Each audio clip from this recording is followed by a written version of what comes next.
Okay, yeah, so from my last video of views from the workbench, I had to go into the brown and high power, cleaned up some areas, but after I cleaned the areas up, I realized the trigger pull still was a little grittier than the customer wanted it to be. So I'm going to now use sanding stones, 800 grit sandpaper to clean up the sear.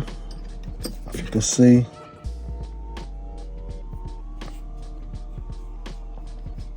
see that mark there? A few marks there. Just clean it up. A couple of, looks like some tooling marks or machine marks there.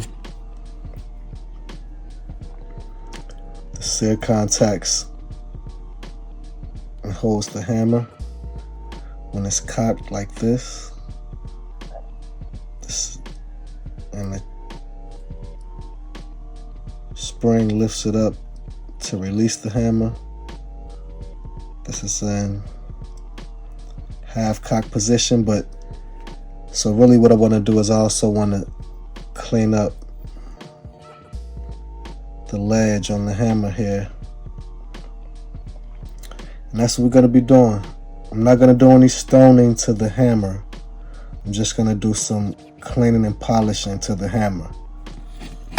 I'm going to do light stoning and light sanding on the sear, and then cleaning and polishing. When using sanding stones, you want to have some type of oil on the stone.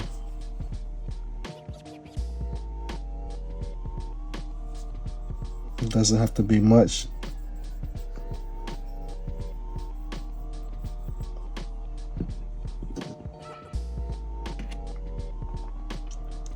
The sear, I'm gonna go across the top lightly, bottom lightly.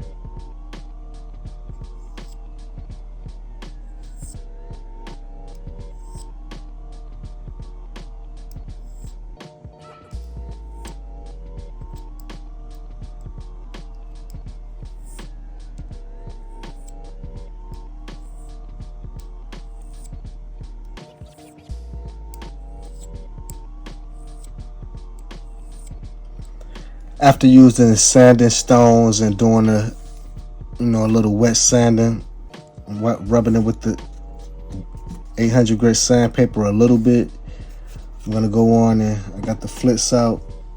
I already put a little polish on the end of the sear that I'm gonna be polishing, and I'm gonna go on and polish it up without, I'm gonna have the Dremel on a low speed to start with, just to because you want to be really delicate anytime you're doing any work on a sear or the hammer on a hammer fired pistol.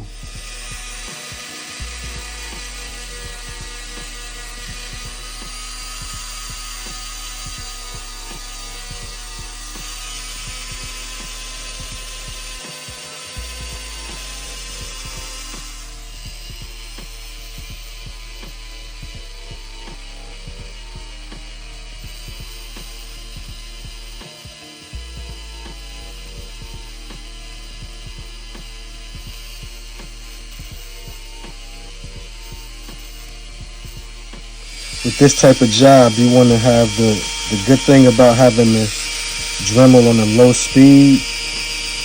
It gives you the ability to take your time, because you want to get a good, even, clean polishing,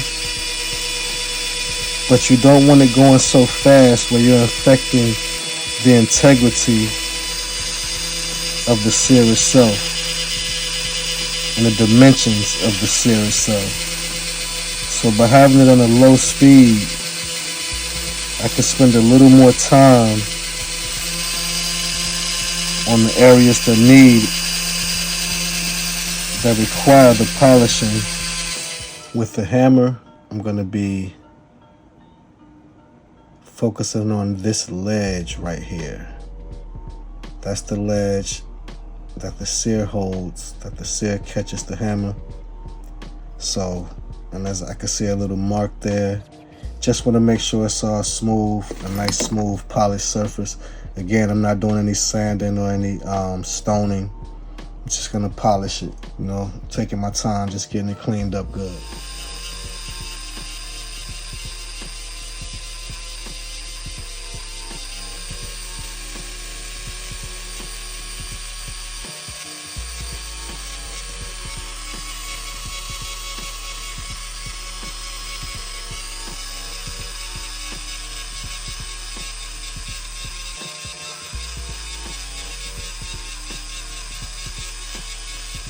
Okay, now I have the hammer polished up in the area.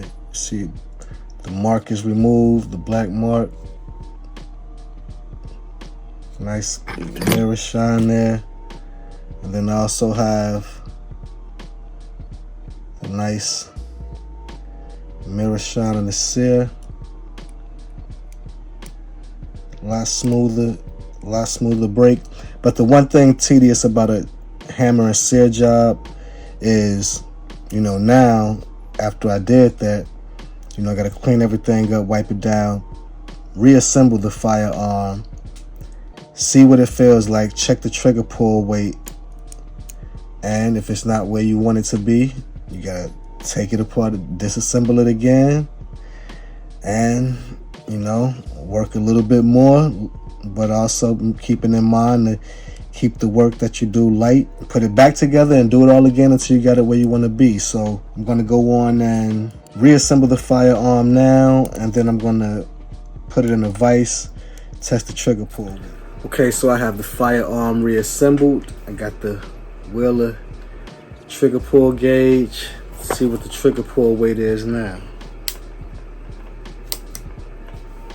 And I do have it in the vise. I know y'all can't see the whole vise, letting y'all see the gun. And I'm also gonna show the poundage. Make a clean, consistent pull. Got 3 pounds, 10.7 ounces. Remember, the original trigger pull weight was 4 pounds, 2.7 ounces. That was the average out of 5 trigger pulls. So 3 pounds, 5.7 ounces. I'm gonna do 5 trigger pulls on this one as well. 2 pounds, 7 ounces, but I'm gonna delete that because I think I didn't get a clean pull. 3 pounds, 2.3 ounces. 3 pounds, 2.5 ounces. 3 pounds, 5 ounces. Giving me an average trigger pull weight of 3 pounds, 5.2 ounces. About what I did, just took about a pound off the trigger pull. The original poundage was 4 pounds, 2.7 ounces. Now I have 3 pounds, 5.2 ounces out of 5 pulls. I actually may go back in and clean it up a little bit more, see if I can get it closer to 3, because he has a set of 3 Browning high powers. The one that he wants this trigger to be comparable to came in about just over 2 pounds. He said he doesn't want this one in a 2-pound range, but he does like the trigger feel on the one that is 2 pounds. I may be able to go clean it up a little bit more, be able to take it down to 3, but I'm gonna let him feel it, see what it feels like now at 3.5. If he's comfortable with this, you know, we'll go from there. If he wants a little more, I can go on and clean it up a little bit more, take it down to about 3, take the 5 ounces off, get it to 3 pounds even, and I think that'll be a good trigger pull for him. That's what it is, man. This is, as you know, another view from the workbench. Mega Guns, ThinkMegaTV, think greater than, and above all, be responsible. Bang, bang, bang, bang, bang.